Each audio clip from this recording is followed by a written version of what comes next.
मैं एक बार जगन्नाथपुरी गया था, आप भी गए होंगे। तो मैंने मंदिर के महंत को पूछा कि ये भगवान का प्रसाद, माने वहां दाल और चावल मिलता है प्रसाद के रूप में, वो मिट्टी की हांडी में क्यों बनाते हैं?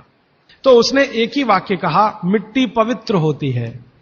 लेकिन वो जो नहीं कह पाया महंत, वो आपको मैं कहना चाहता हूं कि मिट्टी न सिर्फ पवित्र होती है, बल्कि मिट्टी सबसे ज्यादा वैज्ञानिक होती है। क्योंकि हमारा शरीर मिट्टी से बना है। हम जब मरते हैं ना और शरीर को जला देते हैं तो 20 ग्राम मिट्टी में बदल जाता है पूरा शरीर।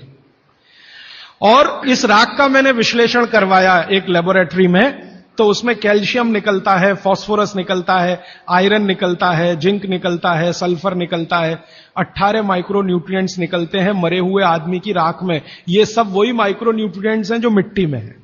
तो महंत कहता है कि मिट्टी पवित्र है, इसलिए हम मिट्टी के बर्तन में ही दाल पकाते हैं, भगवान को पवित्र चीज ही देते हैं, अपवित्र चीज भगवान को नहीं दे सकते।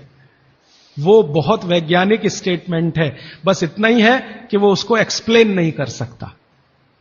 अच्छा, मैं वो दाल ले आया और भुवनेश्वर लेके गया, पुरी से भुवनेश्वर। भुवनेश्वर में CSIR का एक लेबोरेटरी है, council of science and industrial research का लेबोरेटरी है, जिसको रीजनल रिसर्च लेबोरेटरी कहते हैं। तो वहां ले गया, कुछ वैज्ञानिकों से कहा ये दाल है, उन्होंने कहा हाँ हाँ ये पुरी की दाल है। मैंने कहा इसका विश्लेषण करना है, इस दाल में क्या है? तो उन्होंने कहा हमारे पास पूरे इंस्ट्रूमेंट नहीं है, हमारे पास जो जो चाहिए वो नहीं है, आप दिल्ली ले जाओ तो बेहतर है। तो मैंने कहा दिल्ली ले गया तो खराब तो नहीं होगी? उन्होंने कहा नहीं होगी, क्योंकि ये मिट्टी में बनी है। तो पहली बार मुझे समझ में आया मिट्टी में बनी है तो खराब नहीं होगी। तो मैं ले गया दिल्ली तक, सच में ले गया। और भुवनेश्वर से दिल्ली पहुंचने में आप जानते हैं करीब करीब 36 घंटे से ज्यादा लगता है। दिल्ली में दिया, कुछ वैज्ञानिकों ने उस पर काम किया और उनका जो रिजल्ट है, जो रिसर्च है, जो रिपोर्ट है, वो ये है कि इस दाल में एक भी माइक्रो न्यूट्रिएंट कम नहीं हुआ पकाने के बाद भी। तो प्रेशर कुकर की दाल को जब उन्होंने रिसर्च करके देखा तो उन्होंने कहा इसमें माइक्रो न्यूट्रिएंट्स बहुत ही कम है। मैं पूछा परसेंटेज वाइज बता दो, तो उन्होंने कहा अगर अरहर की दाल को मिट्टी की हांडी में पकाओ और 100% माइक्रो न्यूट्रिएंट्स हैं, तो कुकर में पकाने में 13% ही बचते हैं, 87% नष्ट हो गए। मैं पूछा कैसे नष्ट हुए? तो उन्होंने कहा ये जो प्रेशर पड़ा है ऊपर से और इसने दाल को पकने नहीं दिया, तोड़ दिया, मॉलिक्यूल्स टूट गए हैं, तो दाल तो बिखर गई है, पकी नहीं है, बिखर गई है, सॉफ्ट हो गई है। तो खाने में हमको ऐसा लग रहा है कि ये पका हुआ खा रहे हैं, लेकिन वास्तव में वो नहीं है। पके हुए से मतलब यह होता है कि जो माइक्रो न्यूट्रिएंट्स आपको कच्चे रूप में शरीर को उपयोग नहीं आते, उनको आप उपयोगी बना लें, इसको पका हुआ कहते हैं आयुर्वेद में। तो उन्होंने कहा कि यह मिट्टी की हांडी की दाल बहुत बहुत क्वालिटी में ऊंची है, बशर्ते कि आपके प्रेशर कुकर की। और दूसरी बात तो आप सभी जानते हैं, वो मुझे सिर्फ रिपीट करनी है कि मिट्टी की हांडी की बनाई हुई दाल को खा लीजिए तो जो उसका स्वाद है वो जिंदगी भर नहीं भूलेंगे आप। इसका मतलब क्या है? भारत में चिकित्सा का और शास्त्र पाक कला का ऐसा विज्ञान विकसित हुआ है जहां क्वालिटी भी मेंटेन रहेगी और स्वाद भी मेंटेन रहेगा। तब मैंने गांव गांव घूमता रहता हूं तो पूछना शुरू किया, तो बोलते हैं लोग कि ज्यादा नहीं 30-40 साल पहले सब घर में मिट्टी की हांडी की दाल थी। मेरी दादी को पूछा तो दादी कहती है कि हम तो जिंदगी भर मिट्टी की दाल ही खाते रहे।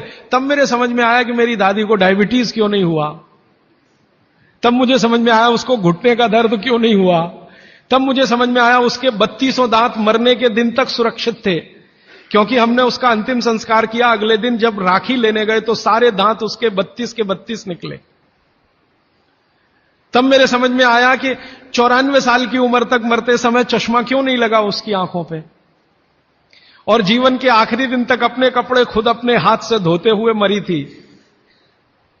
ये कारण है कि शरीर को आवश्यक माइक्रो न्यूट्रिएंट्स की पूर्ति अगर नियमित रूप से होती रहे तो आपका शरीर ज्यादा दिनों तक बिना किसी दूसरे की मदद के काम करता है। तो माइक्रो न्यूट्रिएंट्स पूरा सप्लाई मिला दाल में, जो खाई थी उसने मिट्टी की हांडी में पका पका के।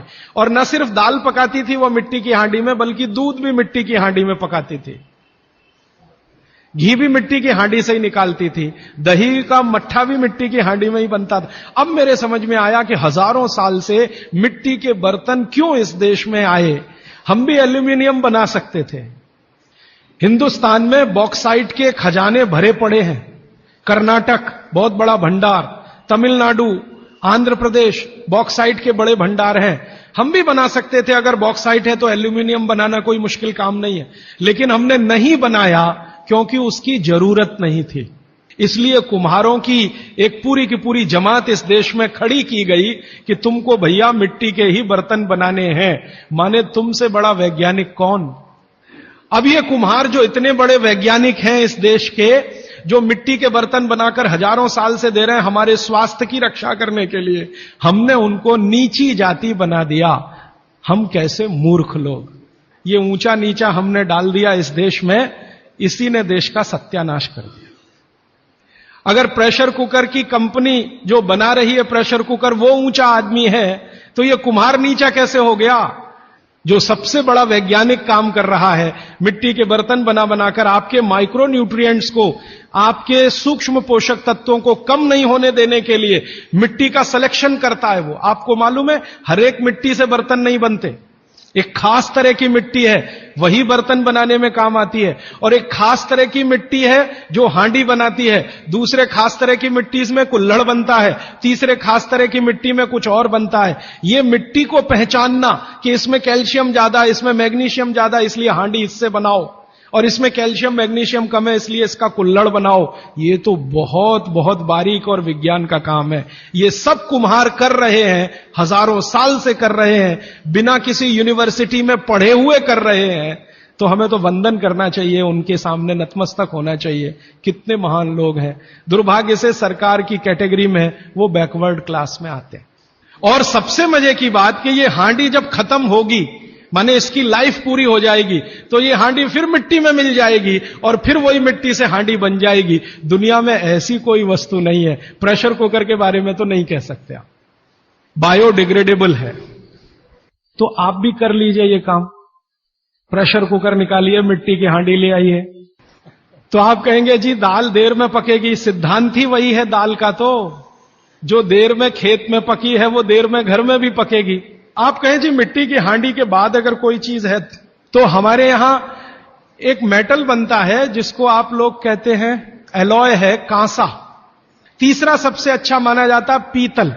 अब ये कांसे और पीतल में भी हमने काम कर लिया कि अरहर की दाल को कांसे के बर्तन में पकाएं तो उसके सिर्फ 3% माइक्रो न्यूट्रिएंट कम होते हैं, 97% मेंटेन रहते हैं।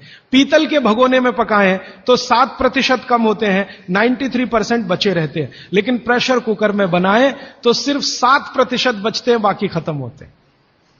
अब आप तय कर लीजिए, आपको लाइफ में क्वालिटी चाहिए तो आपको मिट्टी की हांडी की तरफ ही जाना पड़ेगा, माने भारत की तरफ वापस लौटना पड़ेगा, इंडिया से। अभी हम हैं इंडिया में, जो बनाया अंग्रेजों ने या बना दिया अमरीकियों ने, इस इंडिया से निकल के भारत की यात्रा करनी पड़ेगी। और मैंने पिछले 1-2 वर्षों में ये बातें गांव गांव में कहना शुरू किया है, तो इसका परिणाम पता है क्या, कि कुम्हारों की इज्जत बढ़ गई है गांव में।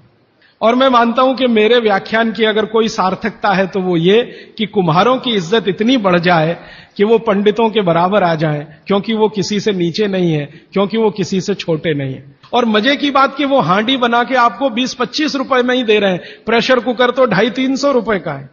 मैं होम्योपैथी की भी चिकित्सा करता हूं, तो बहुत सारे पेशेंट मुझे फोन करते हैं, राजीव भाई ये। तो मैंने कुछ पेशेंट को खास कर कहा कि देखो भैया, आपको मैं कोई दवा नहीं दूंगा। तो कहने लगे फिर बीमारी कैसे ठीक होगी। मैंने कहा एक ही काम करो, मिट्टी की दाल खाना शुरू करो, मिट्टी की हांडी में रखी हुई दाल खाना शुरू करो। चावल खाना है तो मिट्टी की हांडी का। कहने लगे राजीव भाई कौन करेगा ये सब। मैंने कहा आपकी बीवी करेगी या आप करोगे। अगर जिंदगी चाहिए तो झक मार के आप करोगे, नहीं तो अमेरिका जाओ, कनाडा जाओ, जर्मनी जाओ, लाखों रुपए खर्च करो, फिर भी झक मार के वापस आओ। तो मेरे पास कुछ डायबिटीज के क्रोनिक पेशेंट हैं, बहुत क्रोनिक, जिनका शुगर यूनिट 480 के ऊपर है। ऐसे 100 से ज्यादा पेशेंट, वो 8 से 9 महीना हो गया नियमित रूप से मिट्टी की दाल और मिट्टी का चावल, माने हांडी की दाल और हांडी का चावल, हांडी की खिचड़ी नियमित रूप से खा रहे हैं। और अब तो उन्होंने मिट्टी का तवा भी ले आया अपने घर में रोटी बनाने के लिए। बाजरे की रोटी बहुत अच्छी बनती है इस मिट्टी के तवे पे, तो रोटी भी उसी की खा रहे हैं। 8 महीने के बाद सबका शुगर टेस्ट किया है तो 480 यूनिट वाला अभी 180 यूनिट पे है, बिना किसी मेडिसिन के, बिना किसी इंजेक्शन के, बिना किसी टॉनिक के। और होम्योपैथी की कोई दवा नहीं दी मैंने उनको। कुछ लोगों को ज्यादा परेशान थे, दवा भी दो, उनको प्लेसिबो दे दिया। प्लेसिबो समझते हैं, खाली गोली, दवा नहीं डाली, तो पेशेंट को लग रहा है कि मैं दवा खा रहा हूं, दवा खा के अच्छा हो रहा हूं। मुझे मालूम है कि वो कोई दवा नहीं है, वो प्लेसिबो है, वो अच्छा हो रहा है उस मिट्टी की दाल खा के, मिट्टी का चावल खा के, मिट्टी की खिचड़ी खा के। रिजल्ट ये है।